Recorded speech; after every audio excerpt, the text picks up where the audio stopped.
कैसे था?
सरकार कर दो मेरा पार।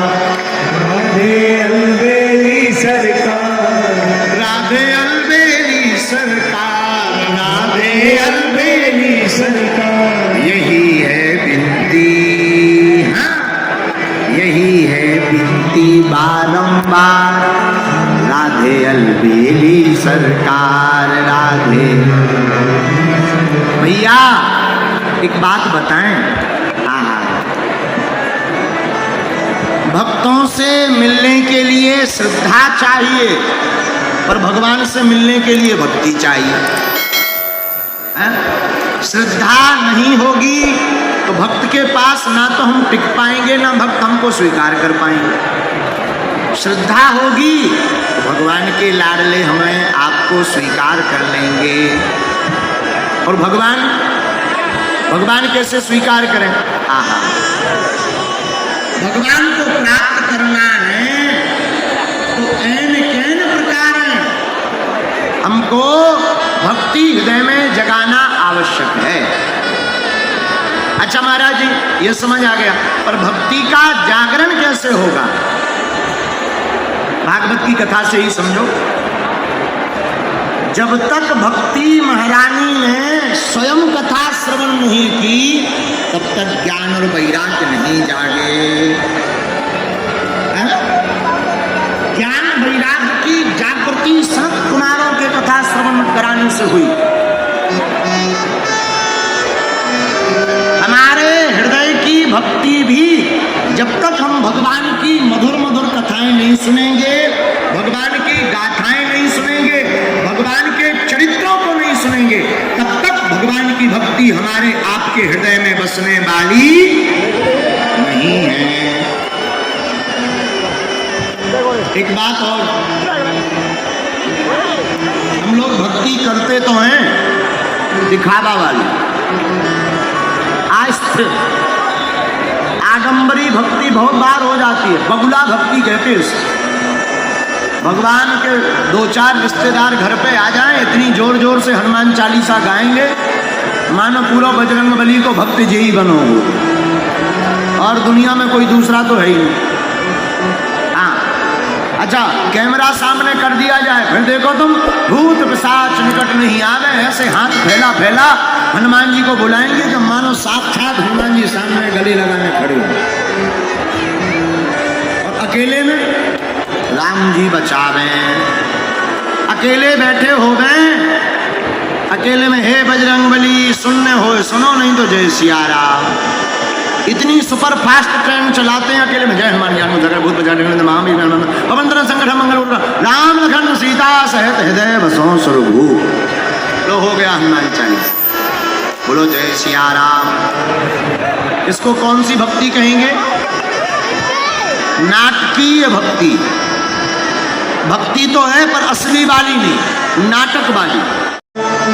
मेधातिथि देवल देवरातौ रामस्तथा गादिसुतश्च साकलौ मृकण्डपुत्रात्रिजपिप्पिलादः योगेश्वरौ व्यासपराशरौ च छायासुतो जाजिनिज हनुमुख्यः सर्वेप्यमी मुनिगणः सहपुत्रशिष्यः सस्त्रीविरायुर्तिप्रणयेन युक्तः।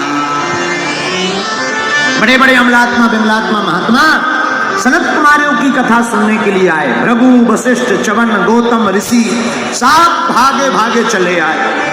अच्छा देखो यहाँ एक बात और, पहले के जमाने में कथा के लिए बुलाया नहीं जाता था।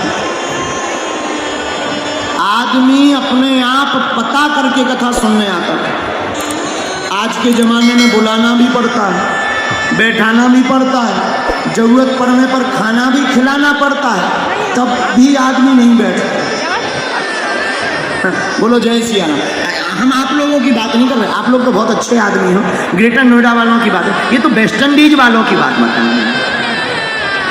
आप लोग तो बहुत सज्जन हो, ऊपर या तो इंद्र की सेना, नीचे ग्रेटर नोएडा के लोग, बहुत अच्छे बात।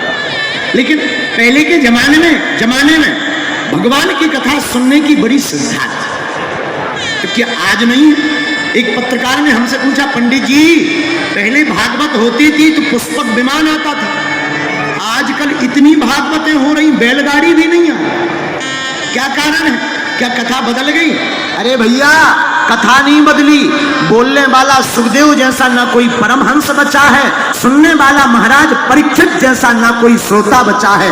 दोनों अगर आज भी जुड़ जाए तो आज भी भगवान का विमान आ जाए। अब बोलने वाले भी धन्य हैं, वक्ता भी सोच रहे भाड़ में गया, 11 लाख का पैकेज मिले, कथा चाहे जहां हो गए। बोलो जय सिया राम।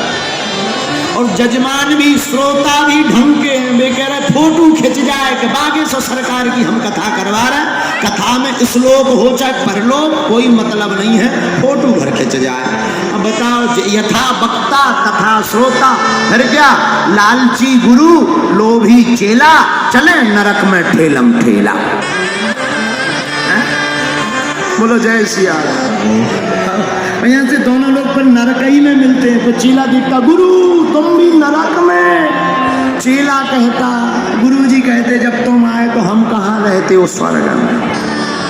बोलो जय सिया राम, जोर से बोलो।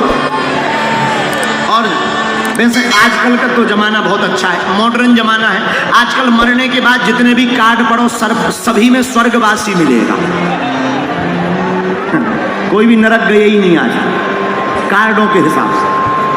13वीं के जो कार्ड बनते हैं उनके हिसाब से अगर मिलान किया जाए तो एक भी व्यक्ति ने, सिंगल ने ये नहीं लिखा कि अमुक अमुक व्यक्ति नरकवासी, सब स्वर्गवासी। और जिस दिन हमारे गांव के एक बगल में आदमी रहता था गुंडा, उसने 3 मर्डर की, मर गया। उनके बालकों ने 13वीं की तो कार्ड छपवाया, कार्ड हमारे पास भिजवाया, और जब हमने उस कार्ड को पढ़ा उसमें देखा स्वर्गवासी। हमने कहा बताओ, जब 3 मर्डर करने वाले भी स्वर्ग जाने लगे फिर तो ठीक ही है। उस दिन के बाद हमने स्वर्ग का सपना ही देखना बंद कर दिया। हमका कौन स्वर्ग जाए जब ऐसे लोग भी जा रहे हैं। बोलो जय सिया राम, जोर से बोलो, और जोर से बोलो। तो सनत कुमारों ने कथा प्रारंभ की, सभी दौड़े दौड़े चले आए। देखो ये श्रद्धा। कथा का नियम क्या? कथा के पहले आकर बैठ जाना चाहिए और कथा होने के बाद सबसे बाद में जाना चाहिए। भगवान को पीठ दिखाकर नहीं जाना चाहिए। हाँ, लेकिन कई लोग कथा आते ही है नाम करने, चलो भाई देख आए। और श्रोता भी अनेक प्रकार के होते हैं, 4 प्रकार के श्रोता होते हैं: श्रोता, सरोता, सोता और श्रोता। पहले होते हैं सरोता, वो आएंगे कथा में बैठेंगे, बगल वाले से पूछेगा गुटखा लिएगा, गुटखा खिलाओ, थोड़ा दिक्कत, बाहर जाएंगे। और बताओ भाई, चूना है? चूना ले आओ, दो चूना दो यार। भाई सुबह से हमने खाई नहीं। ये तो ठीक ही है, एक नंबर ये हो गया। दूसरे श्रोता, ये इनका नाम है सरौता। और दूसरे श्रोता और खतरनाक, घर से कोई भी चप्पल पहनकर नहीं आते, यहां आने के बाद खाली नहीं जाते। आओ यहाँ आने के बाद कोई खाली नहीं जाता। भगवान की उन पे बड़ी कृपा है। वो ऐसे कार्यक्रमों के लिए बैठे ही रहते कि कब होंगे, और कार्यक्रम स्टार्ट हुआ नहीं कि उन्होंने चप्पल त्याग के बने बैरागी, और जैसे ही कथा में आए सो VIP देखी, बोले चलो जय जय सीताराम, हो गई बात।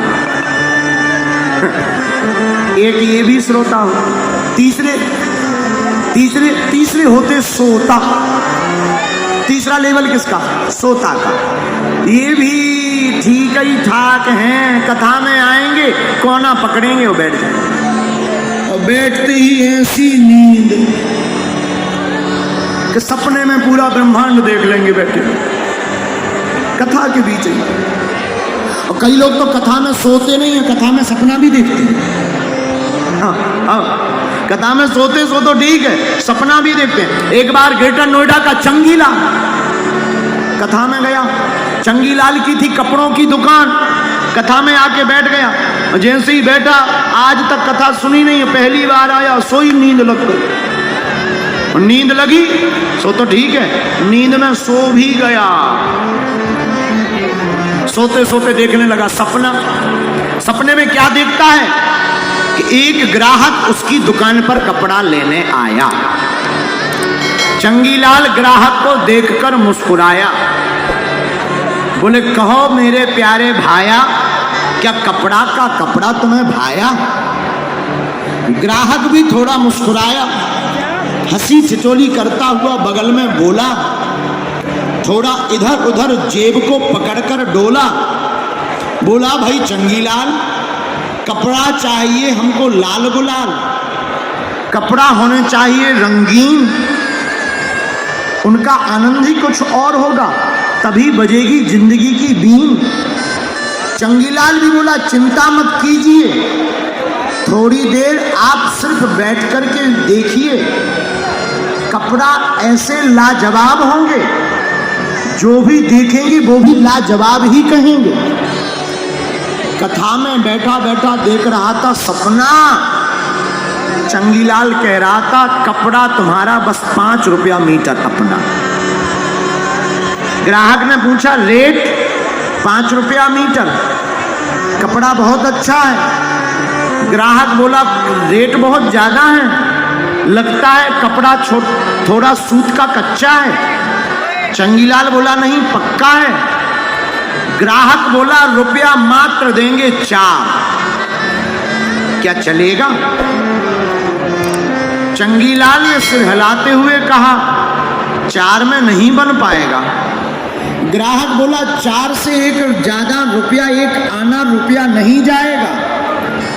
चंगीलाल बोला भले ही 4 ना दो, एक काम करो, कथा में बैठे बैठे सपना देख रहा, कपड़ा बेच रहा, धन्य है चंगीलाल, ग्राहक भी सपने में आया है। और कथा में बैठा हुआ यह सपना देखकर उसने कहा कहीं ग्राहक भग ना जाए, तो चिल्ला करके बोला ले जा 4.5 में,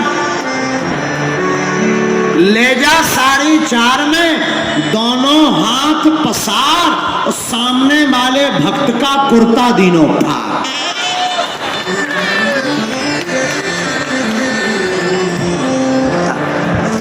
उसे लग रहा था कि हम अपनी दुकान पे बैठा तो था, कथा में कपड़ा दिखाने के चक्कर में सामने वाले का कुर्ता पकड़ा और सपने में ही लिया और बोला ले जा 4.5 में, दोनों हाथ पसार, और सामने वाले भक्त का कुर्ता दीनों फाड़। सो भाई साहब ने एक मिला के लगाया, क्या है ये? अरे बोले तुमने बेफिजूली में हमारी नींद और खराब कर दी, ग्राहक और भक्त। अरे भाई तुम कपड़ा बेचने आए कि कथा सुनने आए? तब ध्यान आई अरे हम तो कथा में बैठे। ऐसे भी श्रोता होते हैं, इनको तीसरे लेवल का कहते हैं सोता। क्या कहते हैं? सोता। अच्छा चौथा सुनो, चौथा श्रोता बहुत अच्छे होते हैं। चौथे लेवल का कौन होता है? आहा हा, वो तो कथा में आएंगे, सबसे पहले आकर कहीं भी जगह मिलेगी बैठ जाएंगे, जैसे आप लोग बैठ जाते हैं बहुत शांति के साथ, पहले ही आकर बैठ जाएंगे, कथा के सबसे अंत में जाएंगे और जो कथा सुनेंगे उसे जीवन में उतारेंगे। और जो कथा केवल सुनता है वो ठीक श्रोता नहीं है, जो सुनकर के अपने जीवन में उतारता है वही सबसे बढ़िया श्रोता कहलाता है।